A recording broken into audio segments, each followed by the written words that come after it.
Welcome back to my channel. Short মই আজকে finally আপোনালোকে চাই আছে এসকে ব্লগ ইউটিউব চ্যানেলৰ ভিডিও তো ফাইনালি গাইস মানে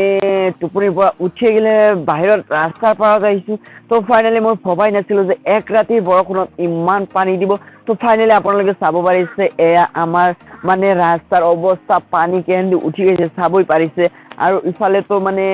হেৰি আৰু মানে লাগাতাৰ 7 দিন বৰষুণ নিদি মানে जितु परिस्थिति नकरिছিল আৰু একদিন বৰষুণ দিয়ে হেতু পৰিস্থিতি কৰিছে আৰু ইফালে চাব পাৰিছে মানে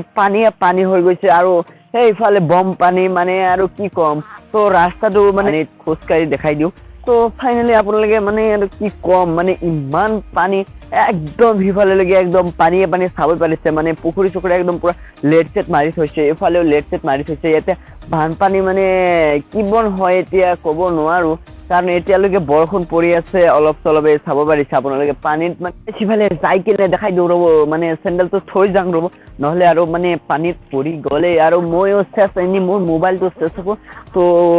এফালে যাই আছে আৰু ইমান পানী চাব পাৰিছে এই হাগাইটাৰ কিন্তু মানে ইমান ফুটি চাব পাৰিছে মানে হাগাইটা কিমান ইমান ফুটি লাগিছে কাৰণ পানী পাইছে তেওঁলোকে কিন্তু মানে একদম মানে ইমান ফুটি আৰু এনজয় একদম আমি মানুহবোৰে বুজি আছো কেনেকুৱা মানে হেৰি হয় তো ফাইনালি চাবই পাৰিছে আৰু একদম ইফালে কিন্তু লাষ্ট এনি একদম ইফালে পানী আৰু ইয়াত মানে আমাৰ সন্মুখৰ খেতি আপোনালোকে যিসকলে মোৰ ৰেগুলাৰ ভিডিঅ' চাই সেইসকলে অলৰেডি গমে পাইছে যে এইটো আমাৰ সন্মুখৰ খেতি তো মানে খেতিটো একদম পুৰা পানীৰে চাবই পাৰিছে ইমান পানী হৈছে কাৰণ একদম পানীৰে কিন্তু পুৰা আৰু হেৰি কৰি থৈছে মানে ডুবাই পেলাইছে আৰু ইফালেও চাব পাৰিছে পানীটো গাইস ইফালে ইমান বেছি পানী সেই কাৰণে ইফালে নাযাও তো একনি আৰু ইফালে পানী তো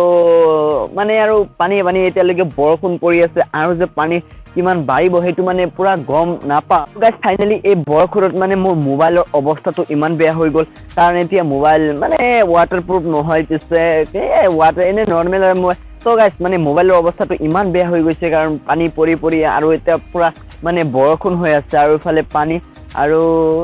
মানে বহুত পানী আৰু কি কম বৰষুণ পৰি আছে কিমান পানী বাঢ়ি হৈ এটো যেত ক'ব নোৱাৰি আৰু আমাৰ স্কুলৰ মানে কালদিয়া বনানীখনৰ দৃশ্য মই আপোনালোকক দেখুৱাম তো হেতু এটা শৰ্ট ক্লিপছত দেখুৱাম তো ইমান লং ক্লিপছত নেদেখাও কাৰণ কালদিয়া বনানীত অলপ পানী পৰিলে কিন্তু পুৰা একদম ভৰ্তি হৈ যায় ফ্লাপ হৈ যায় তো গাইস আপোনালোকে যিসকলে মোৰ ৰেগুলাৰ ভিডিঅ' মানে চাই থাকে সেইসকলে প্লিজ কমেন্ট কৰি জনাবচোন যে কালদিয়া বনানীখনৰ মানে